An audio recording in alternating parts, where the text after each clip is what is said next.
Hi, welcome to the Boyd Life. Today we're going to talk about why Congress always threatens Social Security. So that's what we're going to talk about today. Here we go. Hello, welcome to the Boyd Life.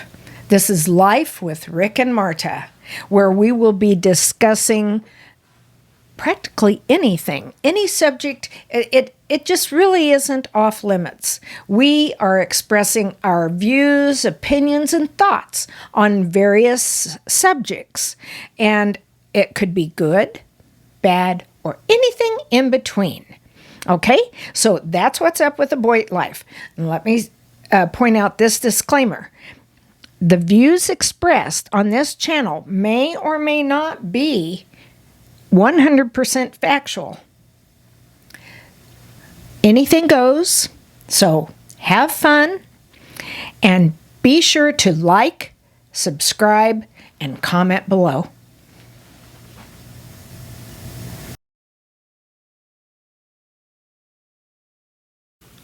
Well, I don't know about you, but every time our government, who has lots of tax dollars and money, runs out or starts to run out, the first things they threaten are Social Security, the retired people collecting what they've already paid in for umpteen years of their lives, and veterans who have served their country, protected us, and put in their years for our benefit, for our safety.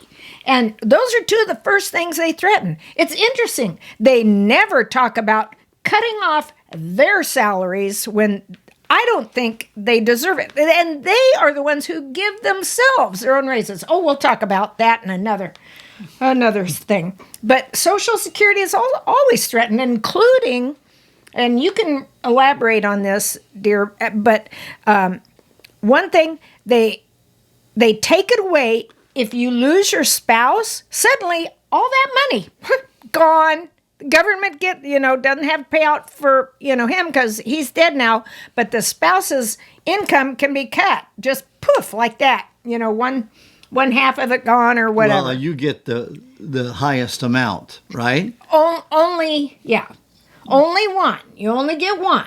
Right, you only get one, but you get the highest amount. So if you're used to living on both to, pay your bills and live and survive, now you suddenly have a lot less if a spouse passes away. I know you're supposed to have all this money in savings. Maybe you're supposed to have life insurance and things like this, but not everybody does. And even if you do, it's not always enough. Then, the other thing is Social Security goes up by such a low amount. Now, last year was probably one of the largest amounts that Social Security has received in a long time. But even it couldn't keep up with all the inflation. No. And the thing is that they always, when Social Security was first started, it was supposed to be self-funding. In other words, they had enough money that from people putting in, and it was not supposed to be touched. And then it would just keep growing and growing and growing as the people got older. Well, that was working until I can't remember who did it. But it was one of the presidents decided, wow, look at all this money sitting there. I think we're going to dip into that. Someone might have brought it to the president's attention. We don't know. Let's go dip into that money. Well, that's when they started dipping into some of the Social Security. And then, of course, and it didn't refund itself. Now it needed people to put more in so you could retire. So they stopped this and they said, okay, now you can't retire to this age of people can only retire when they're 66 to get full Social Security. And then it's 67. Or 67 and then it's, and a half. And and it just keeps raising it. They want to make so here's these people chasing when they can retire. Yeah. because they can't get the full amount until they put this year's in. Well, that wasn't the way it was supposed to be set up. But as we know, the government changes anything they want to fit their needs. And these are the same people, like Marta says, that do their own raises. I mean, wouldn't that be nice to have a business and set your own salary and retirement, and have a retirement that's different than others, and a health plan, and you get paid for when you retire for years. How much do they work, and how much do they travel, and they get all this staff paid for, and this and that and one thing another. It's really gotten out of control, and that's going to be another thing. Yeah. But Social Security, also, they talk about, and this is what they always say. Oh, if we don't do this, if we don't get this budget, if we don't do this or that or one thing or another, Social Security is going to run out in 2030. Or 2026 or whatever. 20, They always use it as a warning, and because they know that people are interested in Social Security.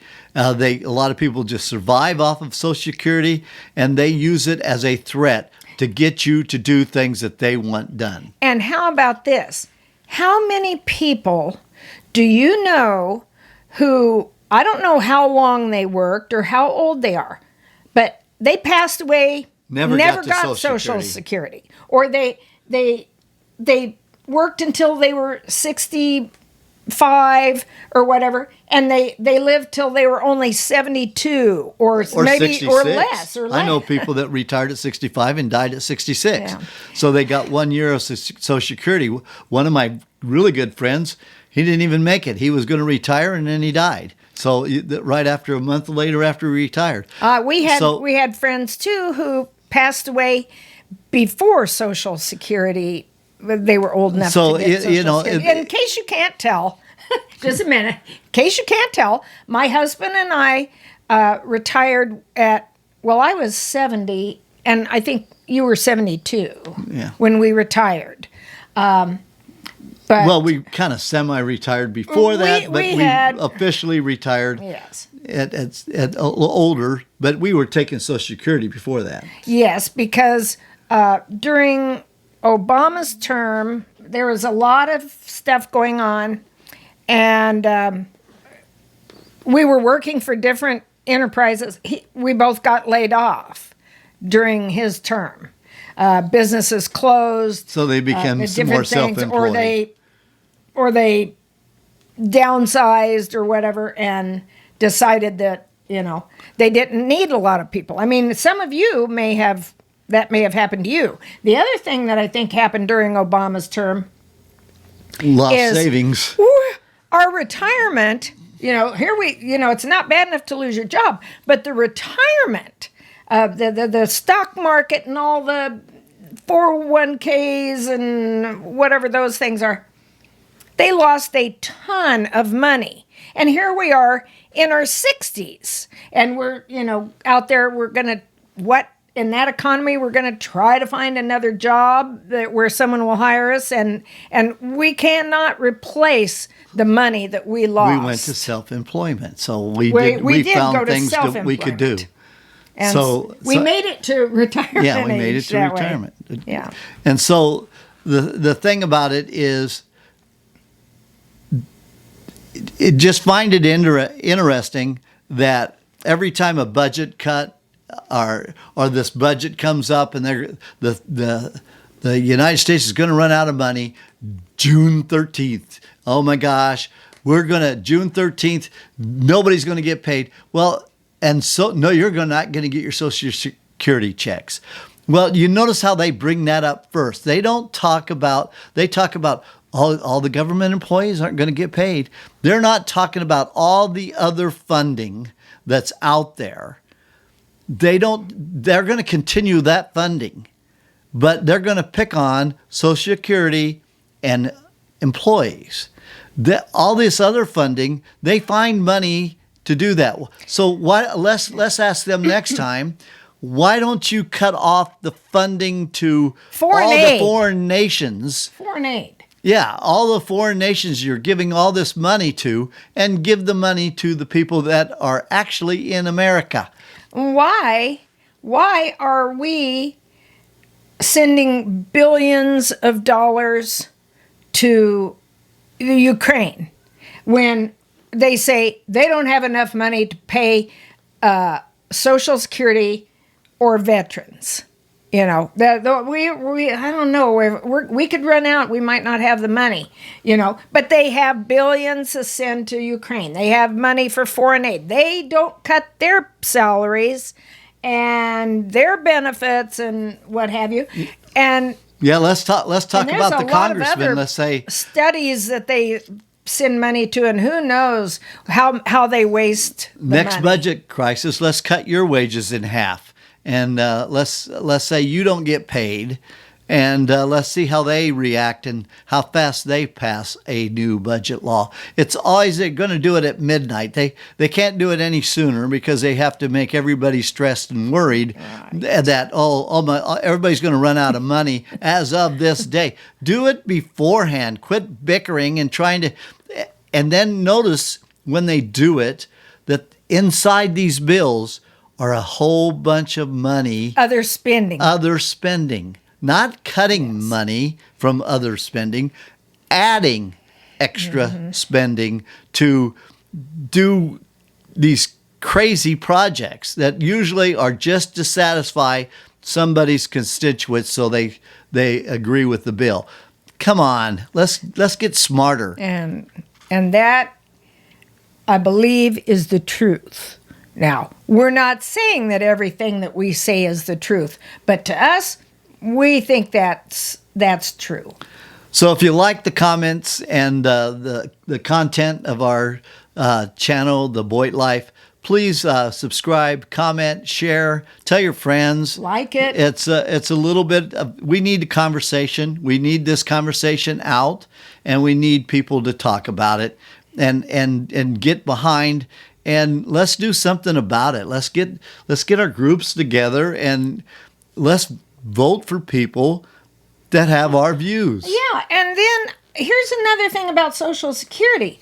I think it's being used or given to a lot of people That never worked their day in their life. Maybe they're not even Americans, United States citizens, in other words. Maybe they are not, and the way to citizenship is not a simple road. We have a son-in-law. I still don't know if he's gotten his complete citizenship. He was going for dual citizenship, but he said how much it would cost him. He did a lot of it, but I don't know if he ever paid how much the government wanted for his thing. And we have another relative, an in-law who I do believe She is American citizen. got her American citizenship, and it took a while, and she did it the right way. A couple of years. She went through all the processes and the classes and the tests and stuff. She probably knows the Constitution and the Bill of Rights and things like that better than we do. And it's an amazing to me that to be a United States citizen, you just get to be born here and you're a citizen and everything. Yeah, but the people that come over and actually go through the system are tested more than the people that live here. They know more about our history and the Constitution than half the people that probably live here because they don't care. Well, and the thing is, just letting people swarm across our border, which again is another subject, and possibly giving them all this money. I mean, we've heard they give them a cell phone when they come across. They do this, they do that. They give them money. And they were talking about how much they wanted to give everybody. And I'm like, good grief. And so I think that we need to look at where the money is going. Yep. Instead of threatening us, let's come up with a solution so we don't have these budget things every 6 months or whatever. Oh, yes. And the money we're Everywhere. spending, trillions and trillions of dollars, nobody's ever going to pay it back. I don't care what they say that, our young kids will have to pay this up. No, they won't, because